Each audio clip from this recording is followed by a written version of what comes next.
சபைக்குள்ளே பிரவேசிக்கக்கூடிய நம்முடைய சரீரங்களை பரிசுத்தப்படுத்தி நம் சரீரத்தை தகுதிப்படுத்தி அவரோடு கூட இணைத்து இயேசு கிறிஸ்துவின் ரத்தத்தினாலே எல்லா தடைகளை உடைத்து இன்றைக்கு நம்முடைய சரீரமானது உருவாக்கப்படுகிறது. அல்லேலூயா.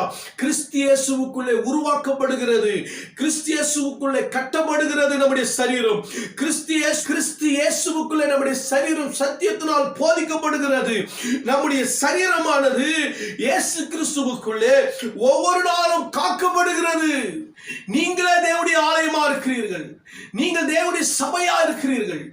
உலகத்திலிருந்து வேர்பிரிக்கப்பட்டு சபைக்குள்ளே அழைக்கப்படுகிற தேவனுடைய பிள்ளைகள், இயேசு கிறிஸ்துவின் ரத்தத்தினாலே மீட்கப்படுகிற பிள்ளைகள், பாவத்தை மரணத்தை ஜெயிக்கிற பிள்ளைகள், சபைக்குள்ளே உலகத்திலிருந்து வேர்பிரிக்கப்பட்டு சபைக்குள்ள வந்து பிரகாசிக்கிறவர்கள்.